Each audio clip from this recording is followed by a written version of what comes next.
أما بعد فأعوذ بالله من الشيطان الرجيم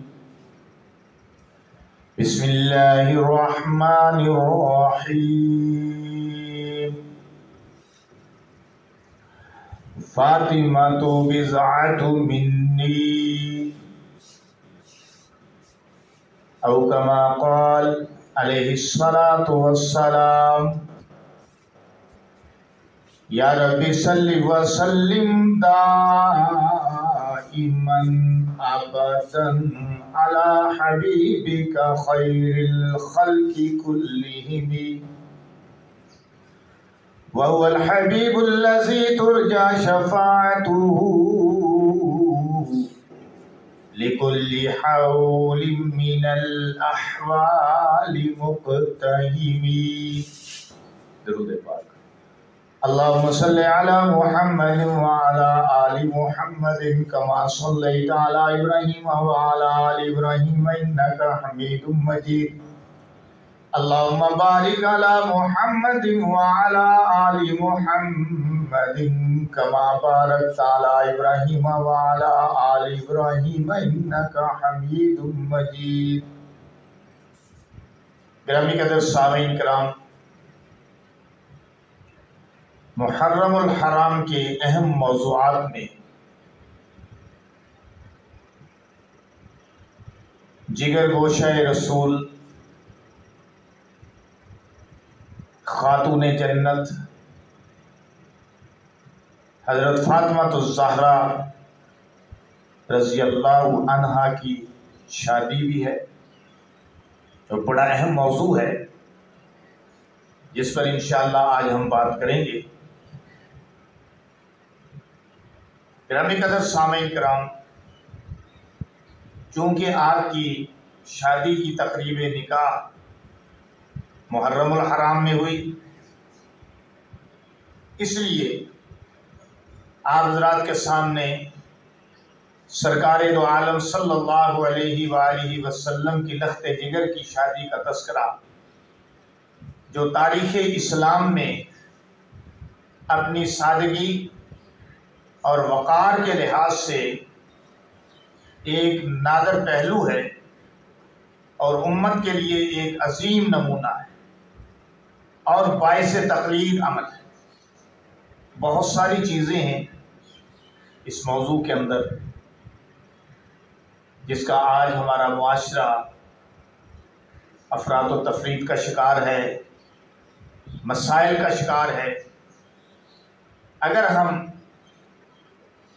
حضرت فاطمہ الزہرا رضی اللہ تعالی عنہ اور حضرت علی المرتضیٰ شیر خدا رضی اللہ تعالی عنہ کی شادی کو مد نظر رکھیں تو بہت سارے مسائل ہمارے حل ہو سکتے ہیں. سیدہ فاطمہ الزہرا رضی اللہ تعالی عنہ سرکار دو عالم صلی اللہ علیہ وسلم کی چہیتی سائزہ، آپ کو اپنے اہل بیت میں بہت ہی زیادہ عزیز تھی اور آپ صلی اللہ علیہ وسلم دل و جان سے فاطمہ الزہرا رضی اللہ تعالی عنہ سے پیار فرماتے تھے.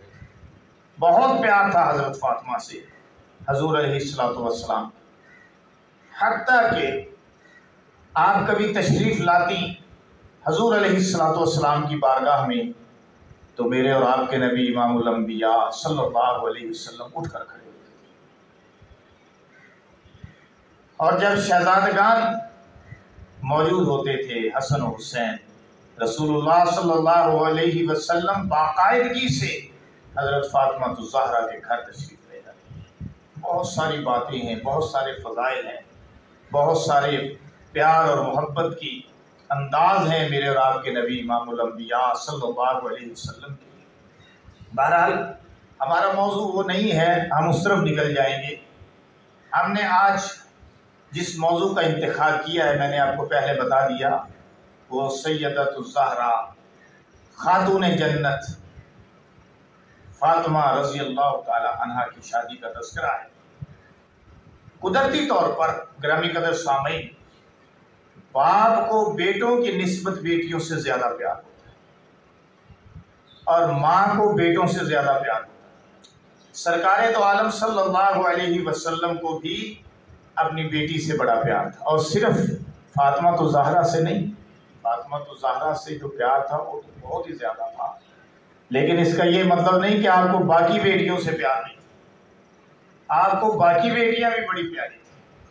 ام کلثوم ہیں، رقیہ ہیں، زینب ہے سلام اللہ علیہا، ان سے بھی رسول پاک صلی اللہ علیہ وسلم کو بے حد محبت تھی، لیکن سب سے چھوٹی صاحبزادی حضرت فاطمہ تو زہرا تھی، خاتون جنت۔ اس لیے رسول پاک صلی اللہ علیہ وسلم نے اپنی اس چہیتی لخت جگر کے متعلق فرمایا الفاطمہ بضعۃ منی، فاطمہ تو میرے جگر کا ٹکڑا ہے۔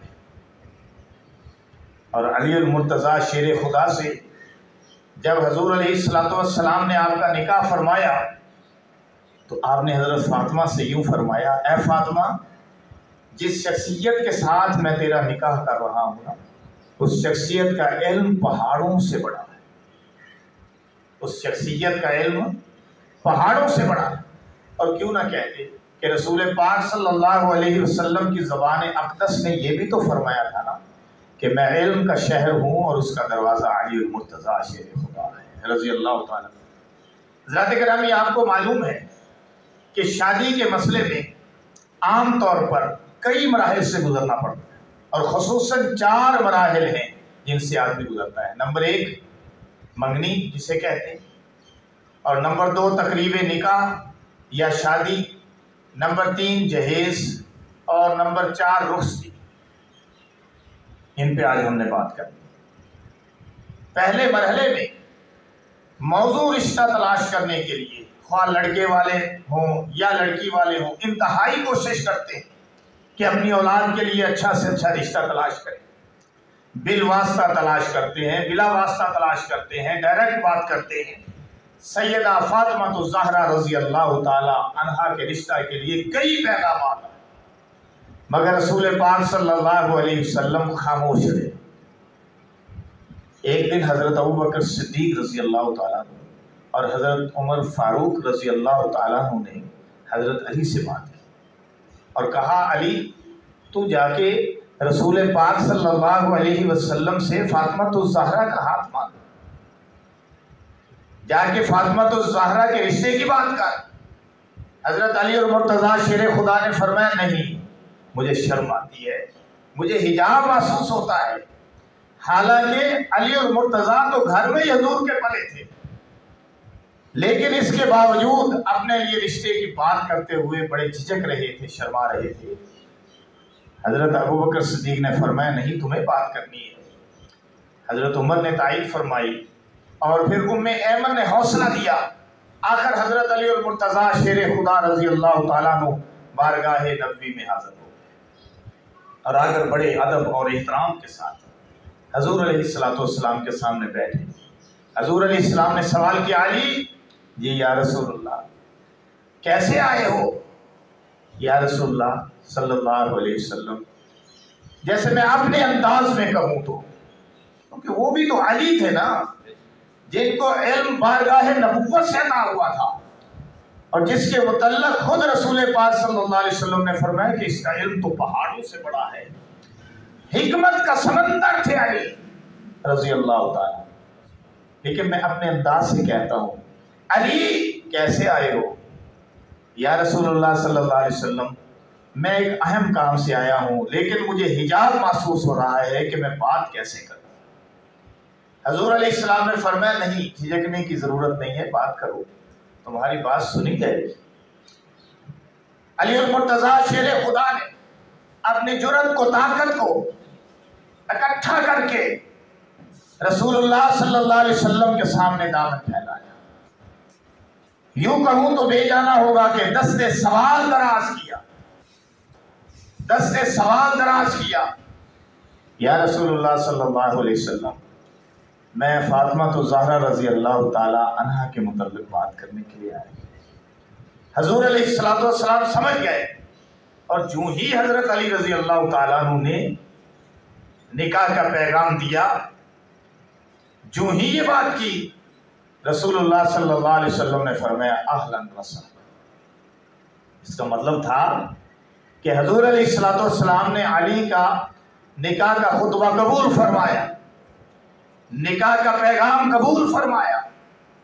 اس سے یہ بات سامنے آ گئی کہ جس بندے نے نکاح کرنا ہوتا ہے بہت اچھی بات ہے کہ اس کے والدین بات کریں، بہت اچھی بات ہے کہ کوئی دوسرا بات کرے، یہ پروٹوکول ہے، یہ حجاب ہے، یہ عزتیں ہیں، عزتوں کی باتیں ہیں۔ بڑی اچھی بات ہے کہ کسی دوسرے کے ہاتھ پیغام بھیجے، لیکن علی اپنا پیغام خود لے کر گئے ہیں، اور رسول پاک صلی اللہ علیہ وسلم نے غصہ بھی نہیں کیا، منع بھی نہیں کیا، اور یہ بھی نہیں کہا کہ کسی بڑے کو بھیج دے، خود کیوں آئے؟ اس سے یہ پتا چلا کہ اپنے لیے پیغام نکاح آدمی خود بھی دے سکتا، لیکن ادب کے دائرے میں ہو، حجاب کے دائرے میں ہو، انداز اچھا ہونا چاہیے۔ بہرحال علی المرتضیٰ شیر خدا نے حضرت فاطمہ الزہرا رضی اللہ تعالیٰ عنہ سے آپ کا پیغام دینے کے لیے حضور علیہ السلام کے سامنے جب درخواست پیش کی تو امام الانبیاء صلی اللہ علیہ وسلم نے فرمایا اہلا و سہلا، علی تجھے خوش آمدید کہتا ہوں، علی تجھے ویلکم کہتا ہوں۔ تو علی المرتضیٰ شیر خدا سمجھ گئے کہ رسول پاک صلی اللہ علیہ وسلم نے رشتہ قبول فرما لیا۔ علی نے رشتہ نبی سے مانگا، علی نے رشتہ نبی سے مانگا، اور نبی نے فاطمہ دے دی، اور نبی نے جب عائشہ کا رشتہ مانگا تو خدا سے مانگا، خدا نے خواب میں ہی عائشہ صدیقہ رضی اللہ تعالیٰ عنہ کا پیغام دے دیا۔ علی کا نکاح نبی کی بارگاہ میں ہوا، مسجد نبوی میں ہوا، اور عائشہ صدیقہ رضی اللہ تعالیٰ عنہ کا نکاح رسول پاک صلی اللہ علیہ وسلم کے ساتھ اللہ نے عرش پہ کر دیا۔ علی کی بیٹی فاطمہ الزہرا اور عائشہ صدیق کی بیٹی ہے رضی اللہ تعالیٰ عنہ، وہ نبی کے گھر والی بنی ہے، اس کی بھی فضیلت کیا بات ہے، اس کی بھی فضیلت کے کیا کہنے، وہ نبی کے گھر والی ہے، ان کی فضیلت کے بھی کیا کہنے، یہ علی کے گھر والی ہے، ان کی فضیلت کے بھی کیا کہنے۔ سبحان اللہ۔ مراد علی کا منکر بھی میں سمجھتا ہوں جہنمی ہے، اور مراد نبی کا منکر بھی جہنمی ہے۔ فاطمہ مراد علی ہے، اور عائشہ صدیقہ پیغمبر کی رفیقہ باغ نبوت کی اندلیبہ انتہائی باصلی کا صدیق کی بیٹی صدیقہ وہ مراد نبی ہے۔